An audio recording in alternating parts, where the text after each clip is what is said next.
My son faked my death to get the inheritance until I showed up at my own funeral. Leave comment telling me where you're watching from. Let's continue. Good story.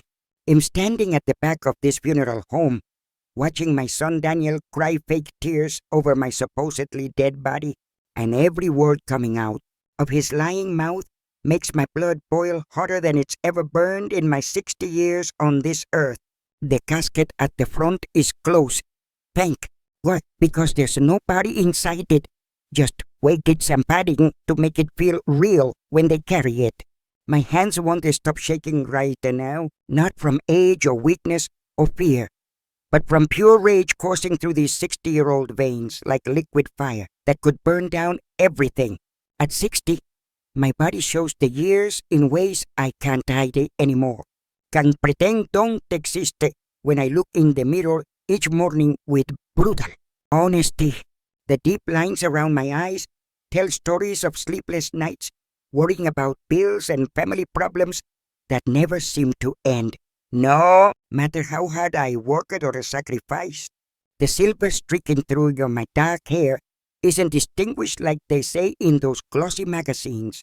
For women over 50, it's just evidence of stress and betrayal I didn't see coming until it was almost too late to save myself from their plot. My hands, these weathered hands with prominent veins and age spots that appeared over the last decade, built a whole life brick by brick, year by year, only to watch it crumble in front of my eyes when I discovered the truth about what my own son was planning to do to me for money and property. I spent decades being the kind of mother who sacrificed everything without keeping a score of who owed what, who to believed unconditional love meant giving pieces of yourself until nothing remained of the person you used to be before children and responsibility consumed your identity. I built my entire sense of self around being needed, being useful, being the foundation everyone else stood on, while I slowly sank into ground under the weight of their expectations and demands that never stopped coming, no matter how much I gave or how tired I became over the passing years. The deepest wound, the one that kept me awake at 3 in the morning staring at bedroom ceilings in the dark, wondering where I went. So terribly wrong. Wasn't that I gave too much of myself away to people who didn't appreciate the sacrifice? It was that I became so invisible in my own life that my son could plan my murder and not see me as human enough to hesitate for even one single moment of conscience or doubt or basic human decency. My name is Margaret, and standing here in this funeral home right now, hidden behind a pillar, watching my own memorial service unfold, I realized that even my name became something people only said when they needed something from me. Never just because I mattered as a person who existed beyond her usefulness to them, beyond what I could provide or give or sacrifice for their comfort and convenience, always. Before I tell you exactly how I ended up dead but not dead, watching vultures celebrate over my empty coffin while planning how to split my money between themselves, I need to know who's listening to this absolutely crazy story that sounds like something from a movie but is my actual real life. Comment your name and where you're watching from right now. And check if you're already subscribed to the channel, because it really helps me keep bringing these real stories to you. Stories that need to be told so other people know they're not alone in facing family betrayal. Write in the comments where you're watching this video from. We love knowing how far our stories are reaching, connecting with people who truly understand what it's like to be betrayed by your own blood, your own family, the people who were supposed to love and protect you unconditionally. How did I end up here? You're probably wondering right now, hiding at my own funeral like some kind of ghost haunting her own death and memorial service. Everything started exactly 6 weeks ago when Daniel showed up at my house completely unannounced. something he hadn't done in years, without wanting money or help with something that benefited only him and never involved spending time together just because he wanted to see me. He brought Carol with him, my estranged sister, who I hadn't spoken to in almost 20 years after she tried to steal my first husband away from me, succeeding in ways I didn't understand or know about until much later when the truth finally came out through investigation and research and digging into a past everyone wanted to stay buried forever in silence. They walked into my living room with smiles that didn't reach their eyes if you looked closely enough, carrying folders and papers and briefcases, and Daniel hugged me with arms that felt wrong somehow, too stiff and rehearsed, like hugging a manticore that had been programmed to imitate affection without understanding what genuine love actually feels like in reality. Carol kept looking around my house with calculating eyes that assessed everything like an appraiser, mentally pricing furniture and paintings and memories, turning my entire life into an estate sale before I was even gone from this earth, before my body was even cold in grave. They told me they wanted to help me organize my finances for the future, make sure everything was in order for my care as I got older and might need assistance, painting themselves as concerned family members who suddenly remembered I existed after years of radio silence and ignored calls. I should have known right then and there, should have trusted the sick feeling in my stomach that screamed danger. But I was so desperately hungry for a family connection after years of loneliness, for someone to actually care about me as a person, that I ignored every single red flag waving frantically in my face like warning signs on a dangerous highway that leads straight off a cliff into rocks below. The first real suspicious thing that made alarm bells ring loudly happened when Daniel insisted I sign papers giving him power of attorney over my affairs, claiming it was just for emergencies, just in case something happened to me suddenly and someone needed to make medical or financial decisions on my behalf. Quickly. Carol nodded along enthusiastically the entire time, adding comments about how responsible it was, how smart and practical, how it protected me from being taken advantage of by strangers or the state if I became incapacitated or unable to make decisions for myself anymore. I signed those papers. God help me and forgive my stupidity. I signed them while they watched with predatory patience like wolves waiting for wounded prey to finally collapse. And I remember Carol's hand on my shoulder, feeling cold through my sweater, like death itself was touching me directly, marking me as claimed, as belonging to the grave they were already digging in their minds and plans.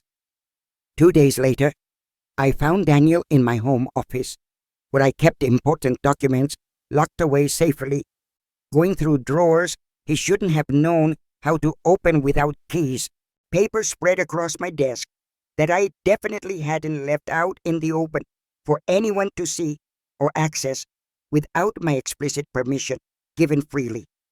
When I asked what he was doing in there, without asking me first, he spun around with a startled expression that quickly morphed into artificial sweetness and concern, explaining he was just looking for the insurance papers we'd supposedly discussed, even though we'd never discussed any such thing at all. His eyes darted to Carol, standing in the doorway behind me, blocking my exit. Some silent communication passing between them that made my skin crawl with instinctive fear. And that's when I noticed the key to my locked filing cabinet hanging from his finger casually. The spare key I kept hidden in a drawer that required knowing exactly where to look, because I never told anyone where I hid important keys for security. He'd been searching for something specific in my files, going through documents methodically and carefully. And when I looked closer at my desk, after they finally left that evening, I realized several documents about property were missing completely. Deeds to land my late husband had left me in his will. Property I'd almost forgotten existed because it was out in the countryside somewhere, undeveloped wilderness, worth nothing when we bought it together decades ago. But potentially valuable now with all the development happening everywhere around the city. That's when everything shifted in my mind, when the fear started creeping in like cold water rising slowly. And I went back to thinking about that moment, that discovery.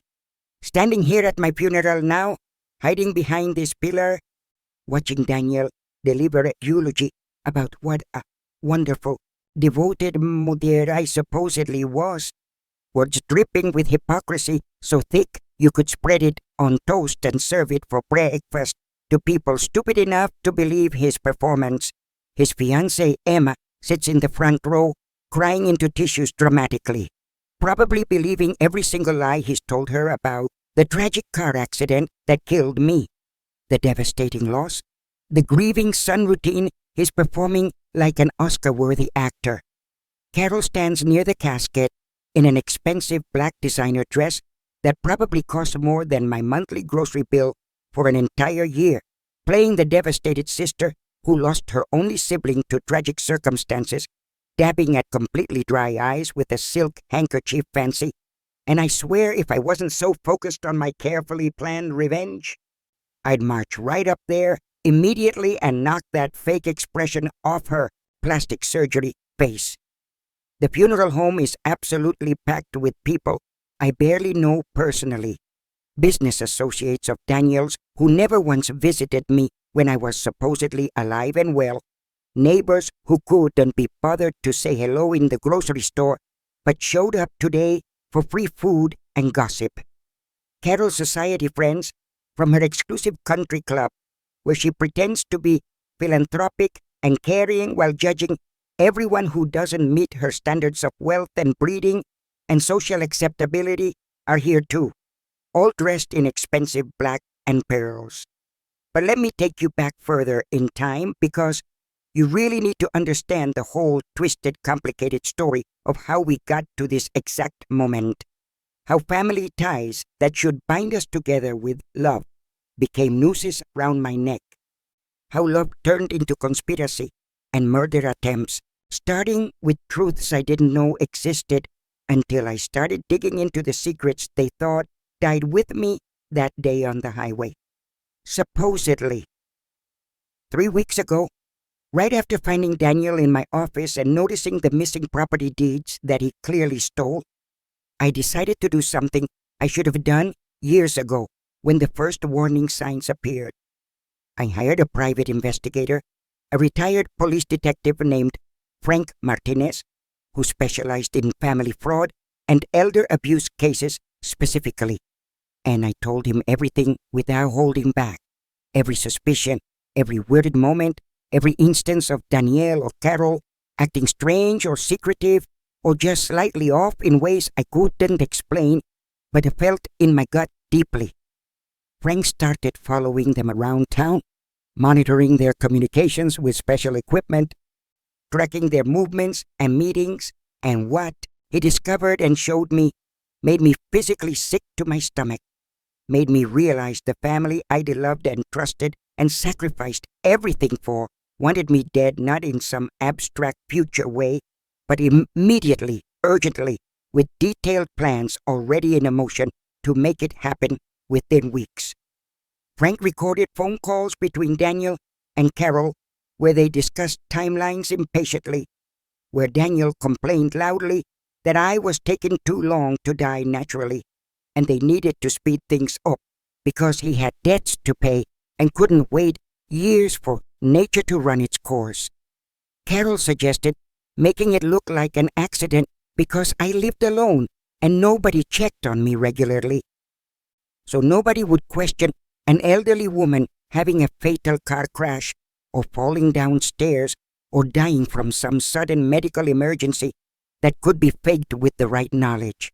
I sat in Frank's office listening to recordings of my own son discussing the best way to kill me, like I was an inconvenience to be eliminated quickly, an obstacle standing between him and money he felt entitled to, and something fundamental broke inside me that day, some last remaining thread of maternal hope and love, snapping cleanly in half and falling away forever.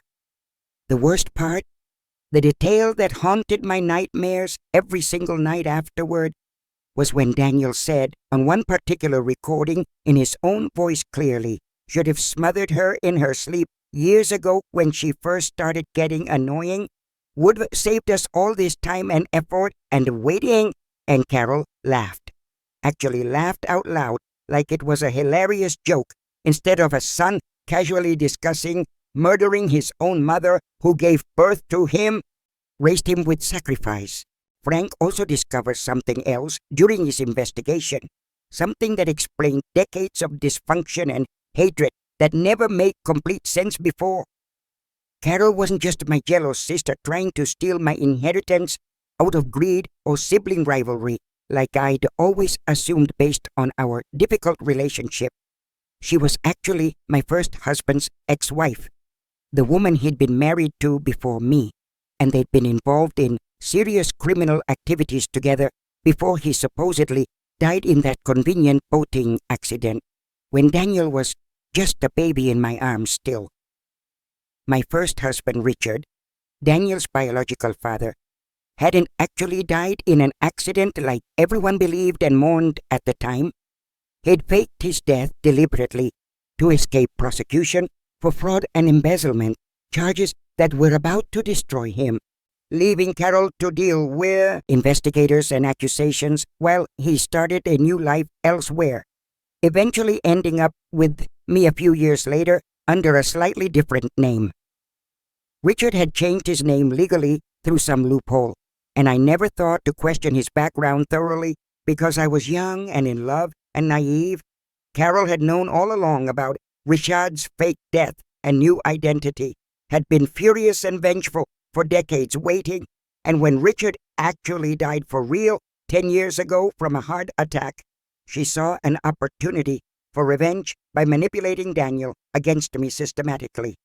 She fed him lies about how I'd stolen his father from her family, how it ruined his childhood with my selfishness, how I didn't deserve anything I had because it was all built on deception and theft and crimes that Richard committed before supposedly dying that first time. Daniel, who never knew the truth about his father's criminal past because I protected him from that knowledge, believed Carol's twisted version of events completely. And together, they'd been planning this murder for years apparently, waiting for the right moment to strike when I was most vulnerable. They wanted to eliminate me and claim everything Richard had hidden away for himself, property purchased with stolen money decades ago that was now worth millions in development value if sold to corporations. The property Richard Bogart back then as insurance, as a nest egg for his criminal future if things went wrong, sat on land that a major corporation now wanted desperately for commercial development projects. And the offers had been coming in for months according to Frank. Letters Carol and Daniel intercepted before I could see them or respond to them. These opportunities were worth over $2 million that they intended to split 50-50 once I was conveniently dead and unable to contest anything they decided to do with property that legally belonged to me through inheritance from Richard, when he actually died 10 years ago for real. Frank showed me bank statements he'd obtained through legal channels and connections, proving Carol had already been paying off Daniel's serious gambling debts using money from accounts I didn't even know existed. Accounts Richard had opened decades ago under false names, and somehow Carol maintained access to through forged documents and manipulation of the estate laws that should have closed those accounts when Richard supposedly died. Everything I thought I knew about my life was a complete lie. Everyone I trusted had been using me like a tool, and the man I'd mourned as a loving husband for years had been a career criminal who left behind a legacy of pain that was now quite literally trying to kill me from beyond the grave. When Frank laid out all the evidence on his desk in neat, organized piles, surveillance photos and audio recordings, and financial documents and property deeds and police reports, I made a decision that surprised even myself and probably surprised Frank too, based on his face. I decided not to go to the police immediately like a normal person would, not to confront them directly where they could cover their tracks or actually hurt me before I could protect myself properly, but to give them exactly what they wanted most, my death, and then come back from the grave dramatically to destroy them completely, utterly, in the most public and humiliating way possible, so they'd never recover from the shame and legal consequences. I know it sounds absolutely crazy, sounds like something from a thriller movie, but after listening to my son discuss smothering me in my sleep like it was a normal conversation, I stopped caring about being reasonable or taking the high road or any of that nonsense about forgiveness and family bonds that society expects from mothers, no matter what their children do to them or plan to do to them. Some things can't be forgiven in this life, shouldn't be forgiven or excused or explained away, and planning your mother's murder because you're too impatient to wait for natural death and inheritance definitely qualifies as one of those unforgivable sins that destroys relationships forever. Frank helped me set everything up with meticulous planning that would have made a military general proud of the strategy and attention to detail. We staged the car accident using a dummy body and one of my old cars I rarely drove anymore, made it spectacular enough to be convincing to everyone, but not so horrific that anyone would demand to see the body up close or question the closed casket at my funeral today. We bribed the right people at the morgue and funeral home to go along with the deception. People Frank knew from his years working in law enforcement who understood the importance of catching criminals and were willing to help for a good cause. I withdrew all my cash from bank accounts before Daniel could access them with his new power of attorney, moved the money into new accounts under a trust he couldn't touch legally, and I signed new legal documents revoking every single thing I'd ever given him control over, working with lawyers who specialized in protecting elderly victims. The property deeds I secured in a safety deposit box at a bank across town, along with copies of every piece of evidence Frank gathered during his investigation. And I made a new will that explicitly excluded Daniel entirely from any inheritance, leaving everything to charities that helped victims of elder abuse and domestic violence instead, making sure even if something happened to me, for real, he'd never see a single penny. For 2 full weeks, I lived in a hotel under a fake name while Daniel and Carol planned my funeral enthusiastically, spending my supposed death insurance money on expensive flowers and catering, and I watched from afar as they celebrated finally being free of me, finally getting access to wealth they'd been coveting like dragons hoarding gold in caves deep underground. Frank kept feeding me updates constantly, showing me text messages they sent each other on WhatsApp, where they discussed splitting the property money 50-50 like business partners, messages that read like business transactions about merchandise instead of a mother and aunt who supposedly loved me and cared about my well-being and happiness. One message from Carol said explicitly, "Once the old lady's ashes are scattered tomorrow, we sell the property immediately and split it clean. No loose ends to worry about. No complications." And another from Daniel responded enthusiastically, "Finally, this took way too long. Should have done this years ago when she first got annoying and started asking too many questions about Dad's past. Now we just ride this out until everything clears legally and nobody will ever suspect anything except tragic accident and grieving family members mourning appropriately like we practiced." I saved every single message, every email, every piece of communication that proved premeditated conspiracy to commit murder, and I prepared them for maximum dramatic impact because if I was going to come back from the dead, I was going to make it count, make it memorable, make it destroy them so thoroughly they'd wish they'd never been born into the same family tree that produced someone evil enough to kill for inheritance money. The day of my funeral arrived finally, and I drove myself here in a rental car, wearing sunglasses and a headscarf like some spy from a thriller novel, and I parked around the corner where nobody from inside could see me arriving or recognize my face if they happened to look out windows. I waited until the service started officially, until I heard Daniel begin his eulogy through the open windows. And then I walked in through the back entrance that Frank had made sure was unlocked for me, positioning myself behind a pillar where I could watch everything unfold while remaining invisible. Standing here now, watching this performance, I feel something I haven't felt in years, maybe decades.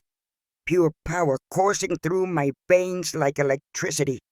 The knowledge that I hold all the cards, that in about 3 minutes am going to walk down this aisle and blow their entire world apart so completely they'll never put the pieces back together, no matter how hard they try or how many lawyers they hire. Have you ever discovered that the people who were supposed to love you actually despised you for years, maybe your whole life, just using you for what you could provide while secretly wishing you'd disappear permanently? How would you react if you found out your entire family conspired behind your back to murder you for money they didn't even need, just wanted out of pure greed and convenience because you weren't valuable anymore? If you're still with me, following this insane journey, leave a comment telling to me. Have you been betrayed by someone you loved with your whole heart? Your story matters to me. I want to read it in the comments below. And no, I'm not alone in experiencing this particular kind of betrayal.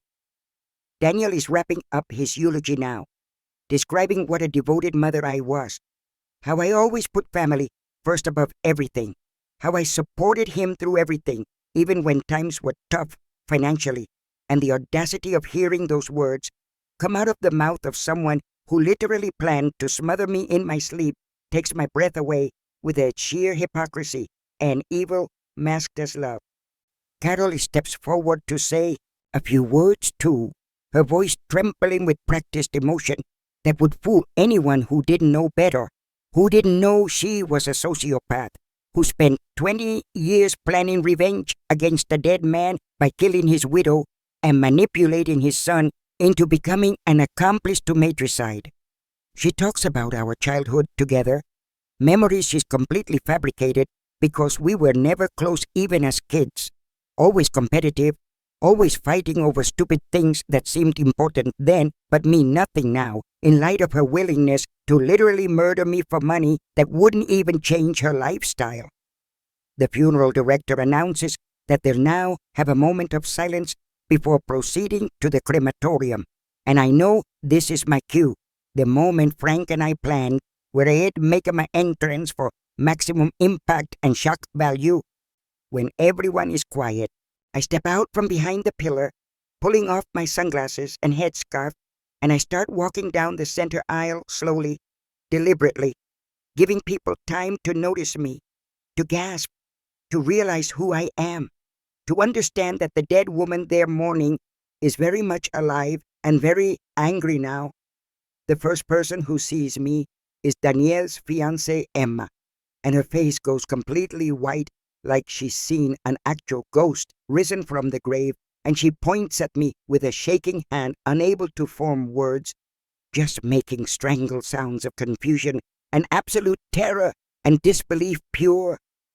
Daniel turns around, following her gesture, and the expression on his face when he sees me walking toward him is something he'll treasure forever. Pure horror and disbelief, and the dawning realization that everything he planned just exploded in his face like a grenade he thought was harmless. Carol grabs the casket for support, her knees literally buckling, and she whispers something that might be no, or this can't be happening, or maybe just an animal sound of fear and shock, watching her carefully constructed revenge plot collapse like a house of cards in a hurricane's wind brutal. I reached the front of the funeral home, standing right in front of the empty casket that was supposed to contain my ashes after cremation today, and I pull out my phone, pressing play on the recording I'd prepared specifically for this moment, letting their own voices condemn them publicly. Daniel's voice fills the room through the funeral home speakers that Frank helped me connect to earlier. Should have smothered her in her sleep years ago. Would have saved us all this time and effort waiting for the old bat to die naturally like normal people instead of lingering forever. And then Carol's laughter, cruel and sharp like broken glass, followed by her voice saying, "Once the old lady's ashes are scattered, we sell the property and split it. No loose ends. Just clean money and freedom from dealing with her constant questions and annoying presence in our lives." The room erupts in gasps and shocked murmurs, people pulling out their phones to record this unexpected drama unfolding before their very eyes, and I let the recording continue playing, message after message, conversation after conversation, building an undeniable case of conspiracy and planned murder that nobody in this room can dismiss or explain away as misunderstanding or joke taken out of context, or anything except what it clearly is. Daniel tries to rush toward me, maybe to grab the phone or to shut me up or just out of panic, but Frank steps out from where he'd been waiting, blocking Daniel's path, and Frank is a big guy, ex-military before he became a cop, not someone you challenge without consequences. Carol attempts to leave through the side door, probably planning to run and disappear like Richard did decades ago. But Id anticipated that move, and the police officers Id arranged to be here are already blocking the exit, waiting for my signal to make arrests based on evidence they'd already reviewed. I hold up a folder thick with documents, waving it like a trophy, and I address the crowd in a voice that's surprisingly steady, considering my heart is pounding so hard I can feel it in my throat and the temples. I tell them everything without holding back: the conspiracy, the planned murder, the fake death, the property worth millions that Carol and Daniel tried to steal, the decades of manipulation and lies and criminal activity that led to this exact moment where justice finally catches up with evil people who thought they were clever enough to get away. I show them bank statements proving Carol had been embezzling from Richard's estate for years, using forged signatures and fake documents to access accounts that should have been closed decades ago when Richard supposedly died the first time in that convenient boating accident that wasn't. I show them the property deeds they tried to steal, worth over $2 million in current development offers from corporations wanting to build shopping centers and housing developments on land bought with stolen money, but now legally mine through inheritance from Richard's death. I show them messages between Carol and Daniel discussing specific methods of killing me, tampering with my car brakes, pushing me downstairs, even poisoning my food gradually with substances that would mimic a natural decline and age-related health problems so nobody would investigate. Daniel's face cycles through emotions like a broken slot machine. Shock, anger, fear, denial, calculation, more fear, and he finally tries to speak, tries to explain somehow. But what explanation exists for audio recordings of your own voice discussing murdering your mother except insanity? Carol has gone completely silent, frozen like a statue, her sophisticated country club facade cracking visibly as she realizes decades of careful reputation building are crumbling in real time while people she tried to impress are recording her exposure and humiliation on their phones for social media. Emma, Daniel's fiancée, stands up and walks toward me, tears streaming down her face genuinely.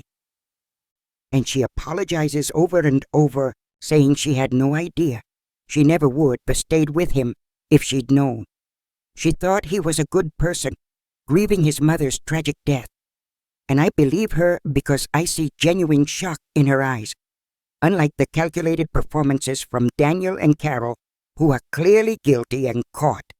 Emma pulls off her engagement ring right there in front of everyone watching, throwing it at Daniel's feet dramatically. And she announces loud enough for everyone to hear that she's done, the wedding is canceled. She wants nothing to do with a man capable of murdering his own mother for money. She storms out of the funeral home while posting on Instagram about what just happened, probably reaching thousands of her followers within minutes with the news of Daniel's spectacular public downfall and exposure as a would-be murderer caught red-handed by his supposedly dead victim. I signal to the police officers who step forward with the handcuffs, and they arrest Carol first, reading her rights in voices that echo through the shocked silent room where you could hear a pin drop on the carpet. The charges are conspiracy to commit murder, elder abuse, fraud, embezzlement, forgery, and about 6 other felonies that Frank and the prosecutors spent weeks building into an airtight case that Carol's expensive lawyers won't be able to wiggle her out of this time. Carol starts screaming as they cuff her, claiming it's all lies. I'm crazy, I made everything up. But her protests sound hollow and desperate when played against the backdrop of her own recorded voice discussing my murder like a business deal. They arrest Daniel next, and he doesn't fight, doesn't scream, just goes completely limp like someone pulled his spine out. And the officers have to practically carry him out while he sobs. These pathetic broken sounds that might have moved me once upon a time when I still thought he had a soul. After they're taken away in police cars with lights flashing, I address the remaining guests, the ones who didn't immediately flee when the arrest started, and I thank them for coming to my funeral, even though it turned out I wasn't actually dead, just temporarily inconvenienced. Some people laugh nervously, some apologize for not seeing the signs, some approach to offer support, and I graciously accept their awkward condolences for my aliveness and their congratulations on successfully faking my death and exposing murderers who shared my blood but not my humanity. Frank drives me home afterward, back to the house I'd been avoiding for weeks because it reminded me of betrayal, and we sit in my living room, drinking coffee while I process everything that just happened, the weight of it all finally hitting me now that the adrenaline is wearing off and reality settles in like dust after an explosion. The legal proceedings take months to unfold completely, but I am there for every hearing, every court appearance, every moment where Danielle and Carol have to face consequences for their actions publicly in front of judges and juries. Carol's society friends abandon her immediately. Nobody wants to be associated with someone caught red-handed planning murder, and her precious reputation she'd built so carefully over decades disintegrates overnight into nothing but scandal and gossip and cautionary tales about greed and evil masquerading as sophistication. The country club revokes her membership immediately. Her charity organizations remove her name from donor lists and board positions, and she ends up dying in prison 8 months later from a heart attack brought on by stress and shame and the complete destruction of everything she valued more than human life and basic decency. I don't attend her funeral, don't send flowers, don't even acknowledge her death beyond a shrug when I hear the news from Frank, because some people don't deserve mourning or remembrance or anything except being forgotten like they never existed at all in the world. Daniel loses his job when his employer finds out about the charges, loses his apartment when he can't make rent from jail, loses every friend and connection he'd built because nobody wants to associate with someone who tried to murder his mother. I sue him in civil court for attempted murder, emotional distress, theft, fraud, and about 10 other causes of action my lawyers could think of. And I win every single case, judgments totaling more than he could pay in 10 lifetimes, even if he worked every day. He'll never see a penny of inheritance from me, not while I'm alive, and not after I'm dead, because my new will excludes him completely and explicitly, stating clearly the reasons why he's disinherited involve attempted matricide and conspiracy with Carol to murder me for money and property. The property that started this whole nightmare. The land worth millions that they killed for. I don't keep it there or sell it to make myself rich of their evil plans. Instead, I donate the entire thing to a foundation building a domestic abuse shelter and elder care facility, making sure to name it after the victims of Richard's crimes decades ago. The people he hurt and stole from when he was alive, committing fraud and embezzlement. The shelter will help women escaping violent situations, will provide resources and safety and hope to people who need it desperately. Just like I needed hope when I discovered my own family wanted me dead, and knowing that something good comes from all this pain makes it bearable. Carol's prison diary, which she wrote compulsively trying to process her downfall and justify her actions to herself in ink, somehow ends up in my hands through legal channels after her death. I read it once, seeing decades of resentment and twisted logic and jealousy and hatred condensed into page after page of venomous writing, and then I make copies and mail them to every single person in her country club directory, every society friend who pretended to care about her, every charity she donated to for appearance's sake. Let them see who she really was behind the carefully constructed facade of sophistication and philanthropy. Let them know they praised and respected and honored someone who casually planned murder and laughed about it with her accomplice. Let them feel the discomfort of knowing their judgment was so completely wrong.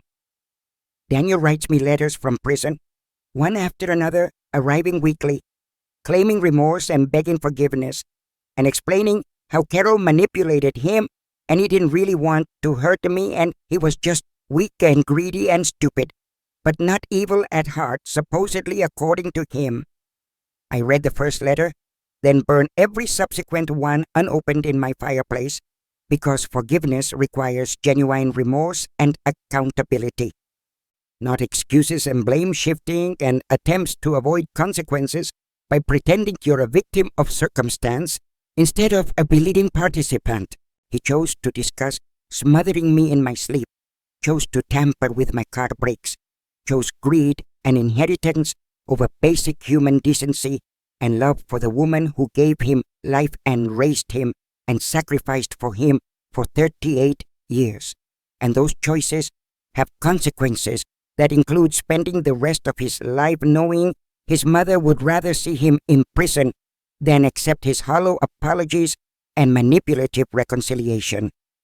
Some people ask me if I feel guilty about what happened to them, if I regret exposing them so publicly, if I wish I'd handled it differently, with more compassion and privacy and mercy, and my answer is always the same without hesitation. No, not even a little bit, not for 1 second. They did show me compassion when they planned my death, didn't offer privacy when they discussed smothering me, didn't extend mercy when they tampered with my brakes, hoping I'd die in a fiery crash. So why exactly should I show them considerations they never showed me when I was just an obstacle? Justice doesn't always look like forgiveness, doesn't always sound like reconciliation, doesn't always feel like taking the high road and being the bigger person, and sometimes justice looks like exposing evil people publicly so they can't hurt anyone else ever again in life. I'm 60 years old now, still alive despite their best efforts, living in my house surrounded by new locks and security systems and friends who actually care about me as a person, not as a source of inheritances. I wake up every morning grateful to be breathing, grateful to have escaped their murder plot, grateful that I was smart enough and strong enough and angry enough to fight back instead of just accepting my fate as another elderly victim. The property development went through finally after years of legal wrangling, and the domestic abuse shelter opens next month with facilities for 60 women and children escaping violence, with counseling services and job training and legal aid and everything I wished existed decades ago. The shelter won't have my name on it, doesn't have Carol's name or Daniel's name, just bears the names of Richard's victims who suffered because of his crimes and Carol's cover-ups and the whole tangled web of evil that started decades before I even entered the picture. Walking through the construction site last week, seeing walls going up and rooms taking shape and spaces being created where women will find safety and hope, I felt something close to peace finally after months of legal battles and media attention and people asking questions about how it feels to come back from the dead and expose your family as would-be murderers in front of everyone they tried to impress with fake concern. The truth is, it feels like justice, not the comfortable sanitized version where everyone learns lessons and grows as people and families reconcile over therapy and time, but the messy, complicated, necessary version where evil people face real consequences and victims get validation that they weren't crazy or oversensitive or imagining the danger they were in when everyone around them minimized their fears and concerns away completely. I've learned so much about human nature in these past months, things I wish I didn't know, but can't unknow now that the truth has been revealed. I learned that blood doesn't make family, that DNA doesn't guarantee love or loyalty or even basic human decency toward the people who raised you. I learned that some people are born with something missing inside them, some capacity for empathy and connection that never developed properly, leaving them hollow and calculating where normal people feel guilt and shame and love for their mothers who sacrificed everything for their comfort. I learned that greed can transform people into monsters, that the promise of money can make a son forget his mother's face, can make him see her as nothing more than an obstacle between himself and wealth he hasn't earned and doesn't deserve, but feels entitled to anyway because she exists. I learned that society often fails elderly people, treats us as invisible or disposable or less important than younger people, making it easier for family members to abuse and exploit and even kill us without anyone noticing or caring enough to investigate thoroughly when something seems suspicious about our deaths.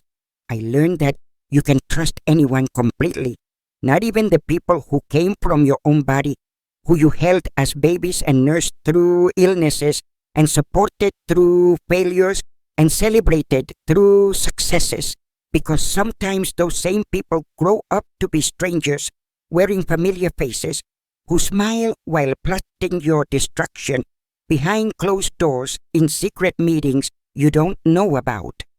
But I also learned that I'm stronger than I ever knew, that 60 years of life taught me resilience and cunning and strategic thinking that younger people haven't developed yet, that age brings wisdom and patience and the ability to play the long game when revenge requires careful planning.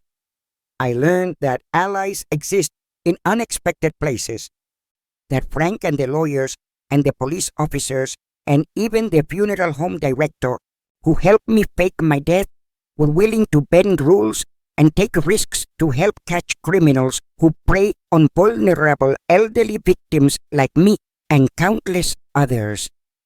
I learned that justice is possible, even when it seems impossible, that evil doesn't always win, that sometimes the underdog gets to come back from the dead, literally and metaphorically, to destroy the people who underestimated her because of her age or gender or apparent weakness.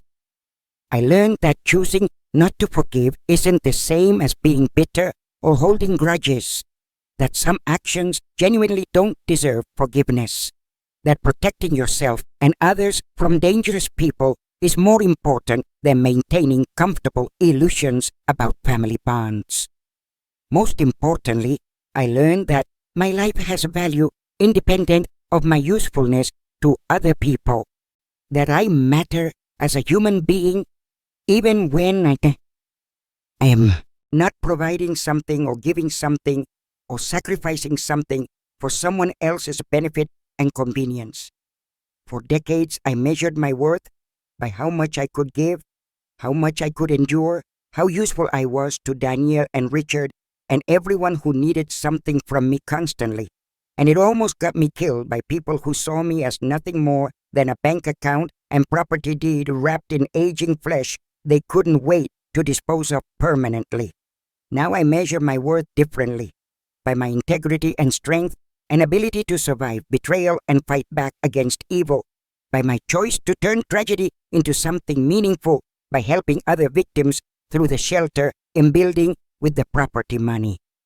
The shelter construction continues steadily, and I visit the site almost every day now, watching progress and meeting the architects and the social workers who will run the programs. They've designed 60 individual rooms for women and children fleeing domestic violence, each room with its own bathroom for privacy and dignity, decorated warmly to feel like home instead of institutional shelter space that reminds residents they're displaced. There will be a children's playroom with toys and books, and safe spaces for kids to just be kids after witnessing trauma and violence, a counseling center with therapists specializing in trauma and abuse recovery, a computer lab for job searching and resume building and online education courses. The facility will offer legal aid clinics where lawyers volunteer to help women file restraining orders and navigate custody battles and understand their rights when leaving abusive situations. Job training programs in fields that pay living wages so women can support themselves, childcare services so mothers can attend classes and interviews without worrying about their children's safety and supervision needs. Everything I wished existed when I was young and trapped in my first marriage to Richard without knowing he was a criminal, without resources or knowledge or anywhere to turn for help because domestic abuse shelters were rare back then and elder abuse wasn't even discussed publicly as a real problem. The facility will be called the Richard Hayes Memorial Victims Center, named ironically after my first husband, but dedicated to his victims, the people he defrauded and hurt and destroyed financially during his criminal career before faking his death. I want his name associated with helping people instead of hurting them. Want some good to come from his legacy of pain and deception and crime that ripple out, affecting so many lives, including mine and Daniel's and Carol's, in twisted ways that led directly to murder conspiracy and attempted matricide. The board of directors for the center includes domestic violence advocates, therapists, lawyers, formerly abused women who rebuilt their lives and now want to help others, and Frank Martinez, who agreed to serve despite being retired because he believes strongly in protecting vulnerable people from family predators. We meet monthly to discuss policies and programs and funding strategies, and I finally feel like I'm part of something meaningful instead of just existing day to day waiting for death naturally while my family secretly plotted to speed up the process for their financial benefit. Daniel's trial was actually televised because media outlets found the story fascinating and sensational. The son who tried to kill his mother for inheritance and got caught when she came back from the dead at her own funeral to expose him publicly in front of everyone. The prosecution presented all the evidence Frank gathered, playing those audio recordings in court where Daniel discussed smothering me in my sleep, where Carol laughed about disposing of the old lady's ashes, where they calculated property values and split percentages like business partners dividing profits from a successful venture. Daniel's lawyer tried to argue diminished capacity, claimed Carol manipulated him and he wasn't thinking clearly. But the jury didn't buy it after hearing him say multiple times on recordings that he should have killed me years ago when I first became annoying to him. They convicted him on all counts: conspiracy to commit murder, attempted murder, elder abuse, fraud, theft, forgery, and the judge sentenced him to 25 years in prison without possibility of parole for at least 15 of those years. He'll be an old man himself when he gets out. If he survives that long in prison, where other inmates don't take kindly to people who hurt elderly women and mothers, where there's a hierarchy of crimes and matricide ranks near the bottom in terms of respect from fellow prisoners. Carol never made it to trial because she died in jail during the pretrial period, but her assets were seized and liquidated to pay restitution to Richard's original victims from decades ago, people who lost their life savings to his fraud schemes and never recovered financially or emotionally. The restitution won't make them whole after all these years, but it's something at least, some acknowledgement that they were harmed and deserve compensation, even if it comes too late to change their circumstances significantly. I testified at Daniel's trial for 3 days, answering questions from prosecutors and defense lawyers, telling the whole story from beginning to end, describing how it felt to hear my own son discuss murdering me casually, like deciding what to have for dinner that evening. The defense lawyer tried to paint me as vindictive and vengeful, tried to suggest I was exaggerating or misinterpreting innocent conversations. But then they played the recordings again, and any sympathy for Daniel evaporated instantly. You can't misinterpret, should have smothered her in her sleep years ago, or claim it was taken out of context when the context is discussing timelines for killing your mother and stealing her property before she can change her will or donate the assets to charity instead of leaving everything to you. Several jurors cried during my testimony, especially when I described finding Daniel in my office going through private documents, realizing in that moment that something was terribly wrong, but not wanting to believe my own son could hurt me because mothers aren't supposed to think their children are capable of murder even when evidence points clearly in that direction. After the verdict, several jurors approached me in the hallway to apologize for what I'd been through, to tell me they admired my strength and courage, to thank me for fighting back, instead of becoming just another statistic of elder abuse that nobody investigates or prevents because society doesn't value elderly lives the same way we value younger lives. Their words meant more than they probably realized. Validation that I wasn't crazy or paranoid, that Daniel and Carol genuinely were trying to kill me, and I was right to protect myself by faking my death and gathering evidence instead of confronting them directly where they might have succeeded in murdering me before I could stop them. The media attention was overwhelming for several months. Reporters camped outside my house, wanting interviews, talk shows inviting me to appear and tell my story. Documentary producers offering money for exclusive rights to make films about my experience. I declined most of them because I'm not interested in fame or attention, but I did agree to a few interviews with programs that focus on elder abuse awareness, hoping my story might help other people recognize warning signs and protect themselves before family members can hurt them or steal from them or kill them for inheritance and property. One interview, in particular, reached millions of people, and I received thousands of letters and emails afterward from other elderly people sharing their own stories of family betrayal and abuse, thanking me for speaking publicly about something society often ignores or dismisses as exaggeration or misunderstanding. Reading those letters broke my heart because it made me realize how common this problem is, how many families hide abuse and exploitation behind closed doors, how many elderly people suffer in silence because they're ashamed or scared or convinced nobody will believe them if they report their own children for financial abuse or worse. I try to respond to as many letters as possible, offering encouragement and resources and validation that their experiences are real and serious and deserve attention from authorities and social services.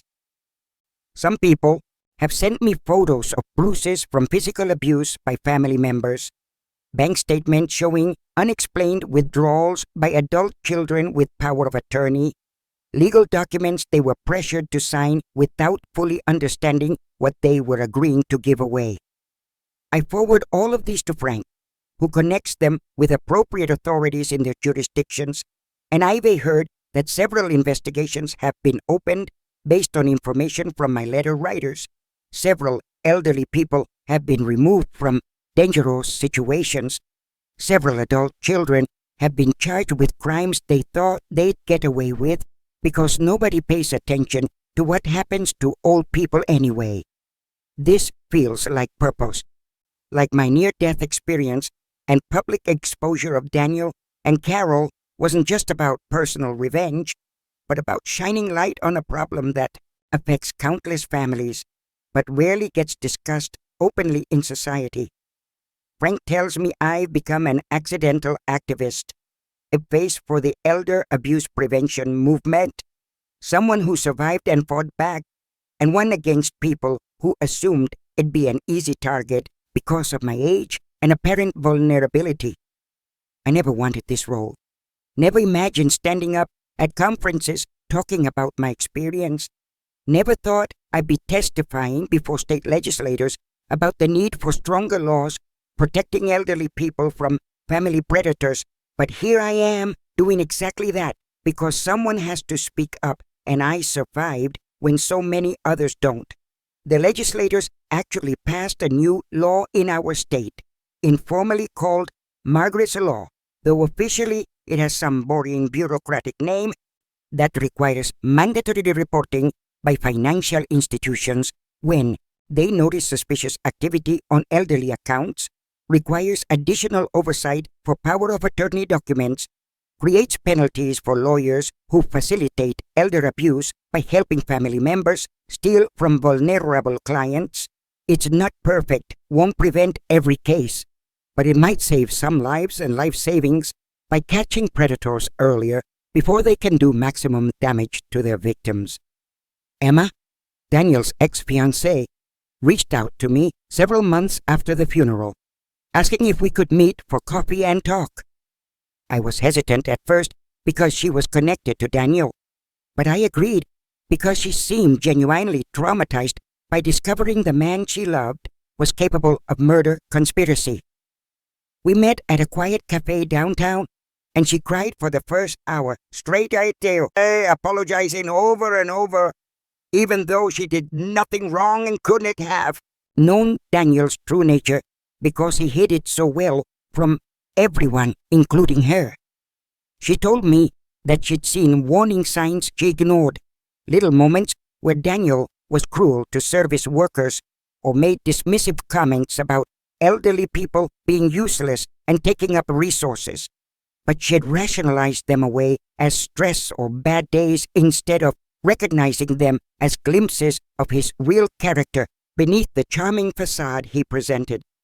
Now she questions everything about their relationship, wonders if he ever really loved her, or if she was just useful as a cover for normalcy, while he plotted matricide behind the scenes.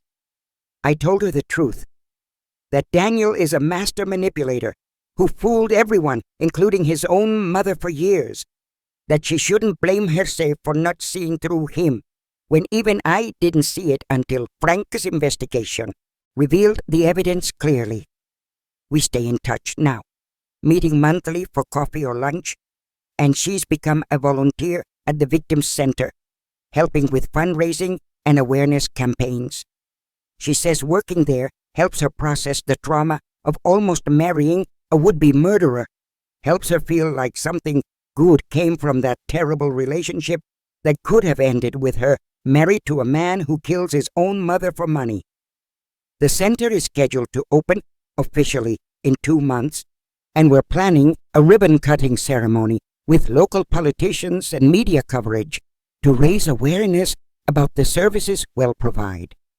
I've been asked to speak at the opening to tell my story publicly one more time, to explain why the center matters and what it means to have survived family violence and betrayal and come out the other side stronger and more determined to help others.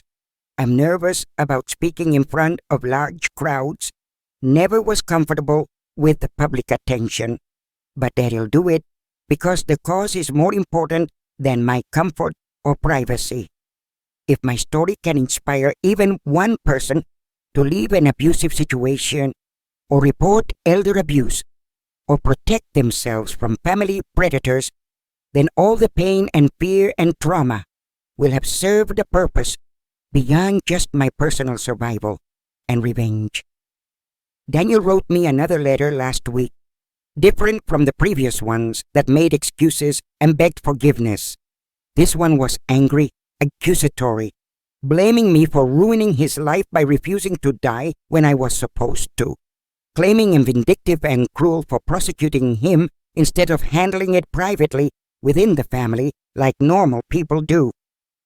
The audacity of that letter, the complete lack of self-awareness and accountability, confirmed that I made the right decision not to forgive him or accept his previous apologies. He still doesn't understand what he did wrong, still sees himself as the victim of my unreasonable survival and resistance to being murdered, still thinks I should have quietly died in that staged accident and let him inherit millions without consequences or investigations. I wrote back once, the only response hell ever get from me, and I kept it simple and direct.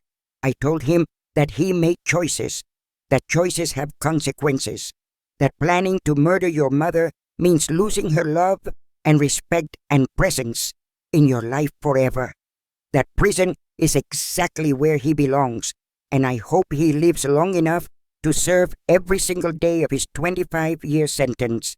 I told him never to write me again, that his letters go directly into the trash unread, that he died to me the moment I heard him discuss smothering me in my sleep on those recordings. I told him to spend his time in prison, reflecting on how he became someone capable of matricide, how he allowed greed and Carol's manipulation to transform him into a monster, how he could have chosen differently at any point, but instead chose evil repeatedly and enthusiastically over basic human decency. I mailed that letter and felt nothing, no sadness or regret or maternal longing, just cold finality that a chapter of my life closed forever when he chose money over his mother's life.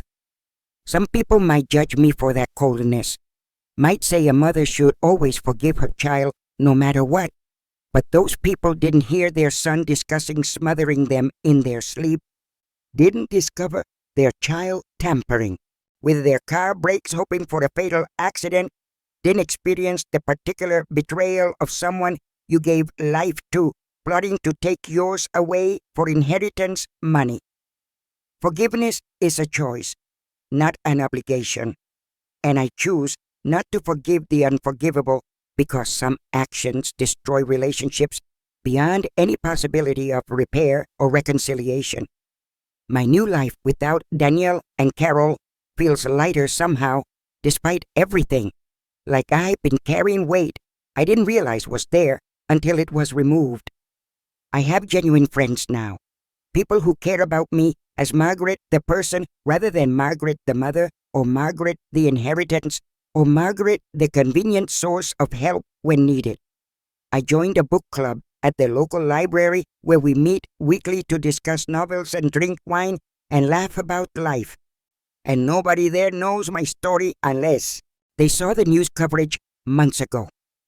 I volunteer at the animal shelter on weekends, walking dogs and socializing cats, finding comfort in their simple, unconditional affection that doesn't come with ulterior motives or secret plots.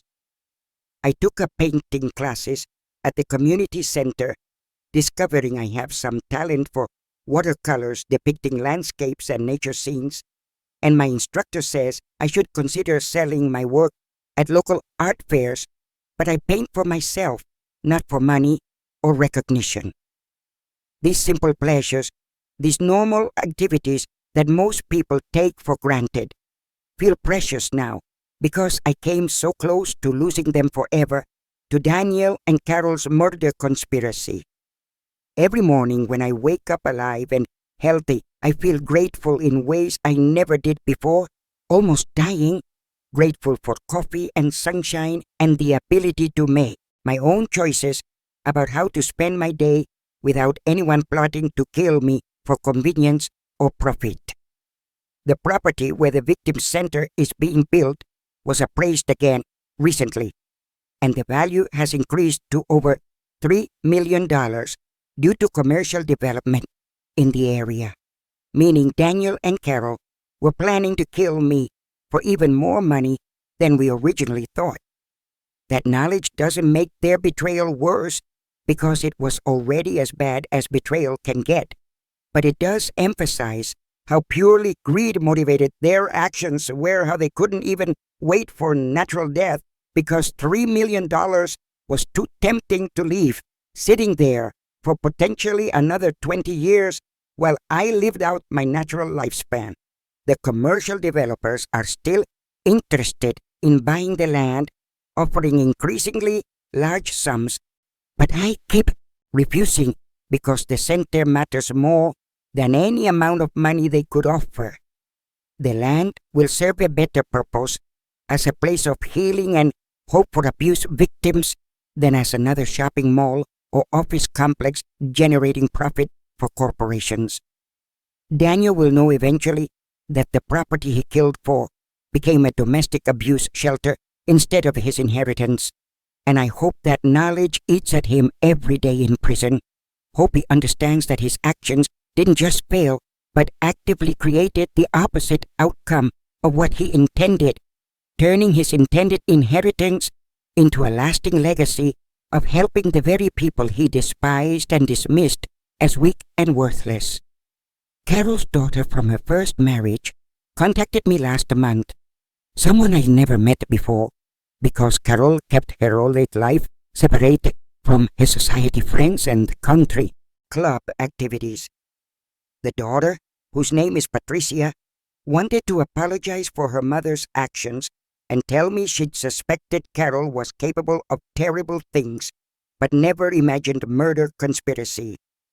Patricia shared stories about growing up with Carol as a mother, the emotional abuse and manipulation, the constant criticism and impossible standards, the way Carol used people as tools to achieve her goals without caring about their well-being or feelings. She said Carol always blamed others for her problems, never took accountability for her choices, lived in a fantasy world where she was perpetually the victim of other people's unfairness and cruelty instead of the architect of her own destruction through evil actions. Talking to Patricia helped me understand Carol better, not to forgive her but to contextualize her behavior within a pattern that existed long before she decided to kill me. Some people are broken in ways that can't be fixed, that make them dangerous to everyone around them, and Carol was clearly one of those people who should never have had the power or opportunity to hurt vulnerable targets like me. Patricia and I meet occasionally now, bonding over shared experiences of surviving Carol's toxicity, though they in very different ways. And she volunteers at the center too, helping with outreach to domestic violence victims who need services and support. The full truth about Richard's criminal past came out during the investigation, details I never knew even though I was married to him for years. He wasn't just guilty of fraud and embezzlement. He'd also been involved in identity theft schemes that destroyed dozens of families financially, using their social security numbers and credit to purchase property and cars and luxury items he never intended to pay for. Some of his victims lost their homes to foreclosure because of debts Richard racked up in their names. Some lost jobs because background checks showed criminal financial activity they didn't commit. Some spent years trying to clear their credit and prove they were victims, not perpetrators of fraud. These people testified at Carol's pretrial hearings before she died, describing how Richard's crimes rippled out, affecting their entire lives and families, and several of them expressed gratitude that at least Carol faced consequences even if Richard never did during his lifetime. Naming the victim center after Richard was controversial, some people thinking we should distance it from his crimes entirely. But I insisted because I want his name forever associated with repairing some of the damage he caused. Want people who Google Richard Hayes to find information about the center helping abuse victims instead of just finding criminal records. He doesn't deserve to be forgotten as just another criminal who got away with his crimes by faking death. He deserves to be remembered as someone whose evil inadvertently created something good by motivating his widow to build a center helping vulnerable people. The irony pleases me in ways that might seem petty but feel appropriate given everything. Do you think I went too far by destroying them so completely, so publicly, with no chance for redemption or forgiveness or rebuilding their lives and reputations? If you discovered that the people who raised you or claimed to love you actually despised you for years and plotted your death for money, could you forgive them? Or would revenge and exposure feel like the only appropriate response to such fundamental betrayal and evil? Have you ever been in a situation where someone you trusted completely, someone you would have died for, turned out to be working against you the entire time, just waiting for the right moment to strike when you were most vulnerable and least expecting betrayal from that particular source?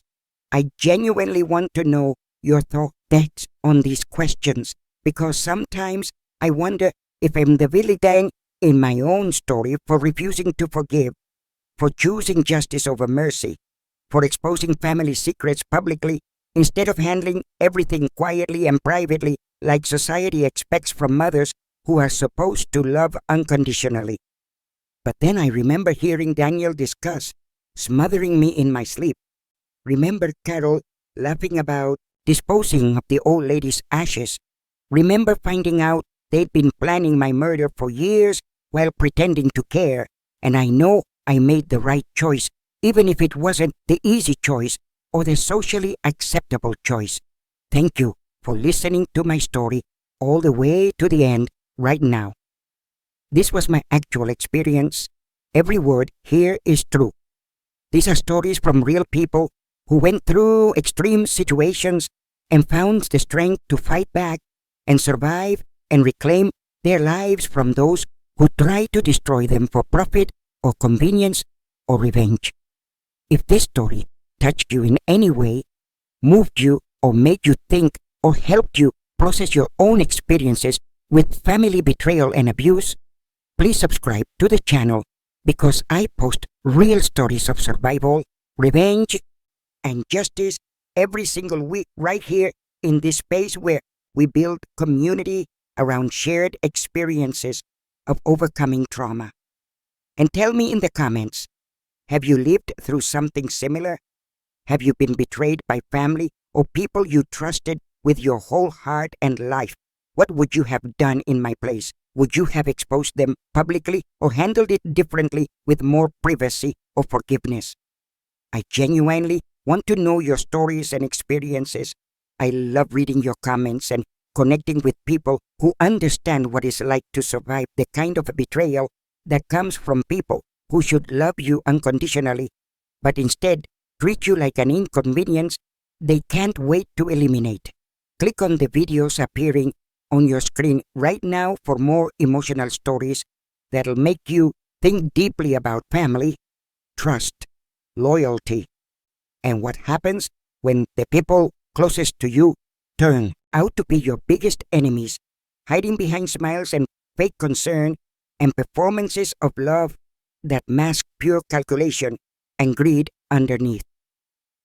Until the next story, take care of yourselves and remember that you deserve better than people who see you as obstacles or opportunities rather than human beings worthy of respect and genuine love that doesn't come with conditions or expiration dates based on your usefulness or how much money they can extract from your death. Stay strong, stay aware, and never ignore those gut feelings warning you that something isn't right. Even when everyone around you says you're being paranoid or oversensitive or imagining problems that don't exist, because sometimes those instincts are the only thing standing between you and people who smile while plotting your destruction behind their hands and closed doors in secret meetings.